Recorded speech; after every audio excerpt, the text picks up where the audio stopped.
Salut tout le monde! Alors aujourd'hui, je voulais vous faire une petite vidéo sur le pontage de ma barque Feniac 350. Depuis quelques semaines, je me suis lancé dans le projet donc de ponter cette barque. C'est une barque que j'ai achetée 400 € sur le Bon Coin, donc d'occasion avec la remorque.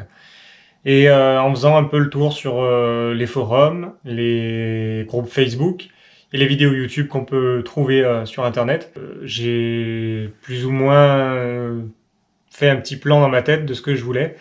Et en partageant un petit peu donc des photos sur les groupes Facebook surtout, je me suis rendu compte en fait que beaucoup me demandaient comment j'avais fait, ce que j'avais utilisé, combien ça avait pu me coûter, enfin voilà. Et bon, répondre individuellement aux questions, c'est bien, mais je me suis dit qu'une petite vidéo qui résumait un petit peu tout, ça peut aider au moins, ne serait-ce qu'un pêcheur à lui donner des idées ou voilà, à se lancer dans ce projet. Ben écoutez, ce sera déjà pas mal. Je serai déjà super content. Pour donner une idée, c'est une barque qui va dormir à l'intérieur ou au moins couvert. Disons que l'été, je vais peut-être pas la rentrer tout le temps dans le garage, mais l'hiver, oui. Pourquoi? Parce que j'ai fait le choix en fait de faire un pontage à moindre coût. Déjà parce que ponter une barque à 400 € avec des matériaux hors de prix, ben, j'en voyais pas trop l'intérêt. Et d'une deuxième part parce que financièrement c'est compliqué. J'aurais pas pu en fait mettre tout ce qui est moquette marine, contreplaqué marin, enfin voilà toutes ces choses qui coûtent vite cher. Et accumuler, bah, ça peut vite faire plusieurs centaines d'euros. Tandis que là, bon, avec de la récup et un plus petit budget, j'ai pu faire quelque chose d'assez propre. Donc on va faire le tour de la barque. S'il y a des questions auxquelles je n'ai pas répondu, eh ben, n'hésitez pas à les poser en commentaire et puis j'y répondrai avec plaisir. Déjà, pour commencer, j'ai utilisé de la moquette premier prix. Ça m'a coûté une petite trentaine d'euros. Enfin, ça m'a coûté exactement 34 €, mais il me reste pas mal de mètres. Je crois que c'était 1,70 € le mètre carré chez Leroy Merlin. Donc voilà, après elle est vraiment... ouais, elle est pas mal, hein, ça fera ce que ça fera, mais voilà, pour le prix, il n'y a rien à dire. Au niveau du bois que j'ai utilisé, parce que oui, j'ai utilisé du bois, j'ai pas utilisé de l'alu, une question de prix encore. J'ai fait de la récup en fait de bois de contreplaqué et j'ai acheté pour les structures, disons les grosses structures pour les coffres, j'ai utilisé du MDF que j'ai verni. Je vais essayer de vous mettre des photos au fur et à mesure de la vidéo pour vous faire voir un petit peu l'avancement. Donc je suis parti sur un plancher sur toute la longueur de la barque pour en fait après pouvoir bricoler mes coffres sur une surface plane. Donc c'est beaucoup plus facile que de partir sur le fond de la coque, parce que quand on voit comme elles sont faites, c'est un petit peu compliqué après de tout adapter. Donc, le plancher il est entièrement recouvert de moquette également. Je suis parti sur le principe de me dire que on va pêcher bon, sur une 3,50 m à 2 idéalement. 3 ça commence à faire juste, mais j'ai fait en sorte de pouvoir pêcher quand même à 3, même si c'est pas l'idéal. Donc ben, une première plateforme ici, plateforme arrière, je crois que ça fait 1,20 m dans ces eaux là, enfin voilà, quelque chose comme ça. Ici vous avez une place centrale qui doit faire 90 cm, et ici vous avez donc la plateforme avant. Alors j'ai fait plus de rangement à l'arrière, j'ai fait le choix de faire 3 coffres de rangement, un pour la batterie ici. Donc là, je l'ai reçu aujourd'hui, il va falloir que je l'installe. Et puis là, bah, pour mettre du matériel de pêche. Ici, simplement une toute petite ouverture, parce que vous avez accès en fait, au bouchon d'évacuation hein, qui se trouve là. Donc voilà, si j'ai besoin de l'enlever, si ben, elle prend l'eau, voilà, il faut un accès. À l'avant, j'ai fait simplement un tout petit rangement devant, parce qu'on m'a conseillé en fait de pas mettre trop de poids à l'avant, donc de mettre tous les rangements surtout à l'arrière. Donc dans ce rangement, ce sera certainement pour mettre la batterie du sondeur. J'ai quand même fait un coffre ici, qu'on peut voir là, qui passe sous tout le plancher avant en fait. Voilà, et simplement pour ranger tout ce qui va être peut-être gilet de sauvetage, rame, épuisette, voilà, toutes les choses un petit peu grandes. Mais on va éviter quand même d'y mettre du poids à l'avant, vaut mieux en mettre à l'arrière. Ici, on va retrouver donc le côté support de canne. J'en ai fait 5. En fait, le but, c'était... je me dis que je suis en train de pêcher le brochet, je vois une chasse de perche. Ben, j'ai une canne déjà montée avec un leurre dessus, j'ai plus qu'à changer de canne. Voilà, pour profiter de la chasse et être plus efficace. Donc voilà, ces 5 supports qui sont intégrés sur le...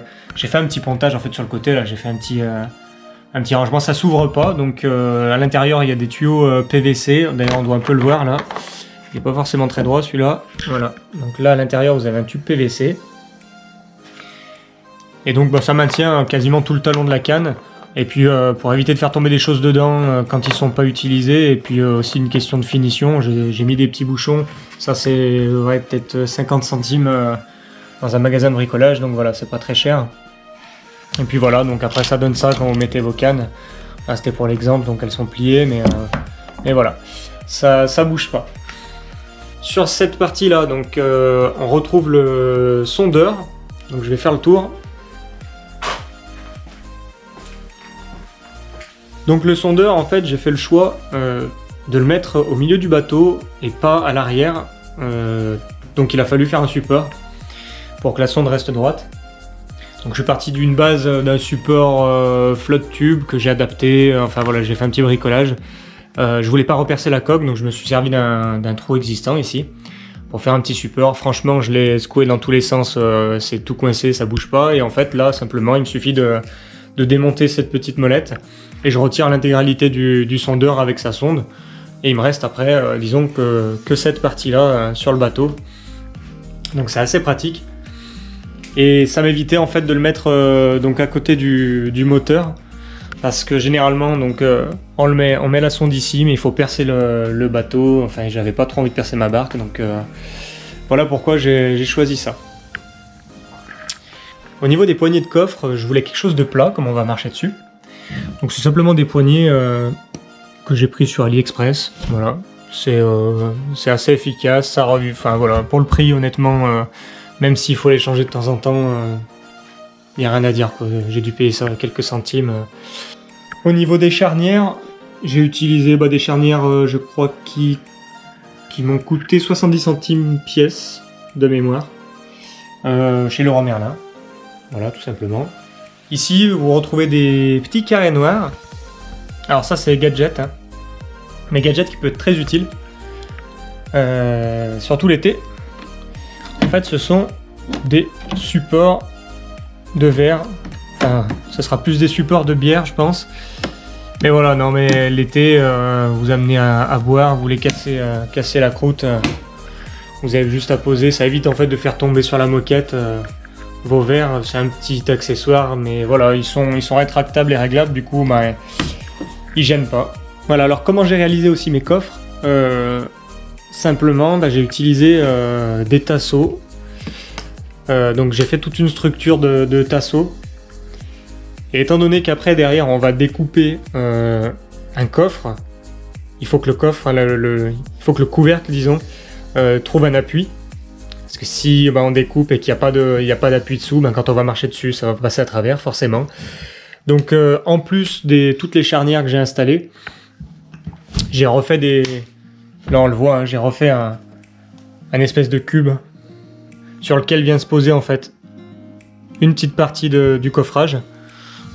Et en intégralité, le support, voilà. À chaque arête, en fait, repose sur ce cube. Niveau moteur, je suis parti sur un moteur électrique Aswing Pro Truard 65 livres. On m'avait conseillé un 55 livres pour le bateau.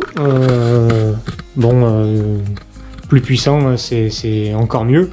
Et je suis parti sur un moteur électrique parce que déjà, je vais pêcher moi sur des endroits, enfin sur des spots de pêche qui nécessitent pas forcément d'avoir une très grosse puissance et de s'éloigner de beaucoup de kilomètres. Éventuellement, si une fois il faut que j'aille loin, tant pis, on mettra le temps qu'il faudra. Je vais l'alimenter avec une batterie 115 ampères, batterie UASA. Et puis voilà, puis le niveau thermique aussi, c'est niveau prix, hein.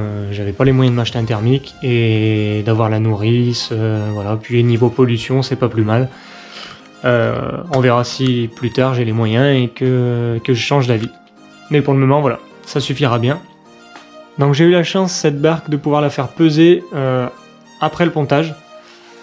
Elle est annoncée donc pour 495 kg personne plus charge, donc le matériel, donc plus les pêcheurs. Là, pour donner une idée, on est passé de 85 kg à 140 kg quand même. Donc elle a pris quelques kilos. J'ai calculé, on est quand même large. Deux pêcheurs, on est autour des, disons, 300 kilos, 300 et quelques, 350 max. Avec la batterie et le matériel, et encore, j'ai compté vraiment large. Donc ça devrait le faire.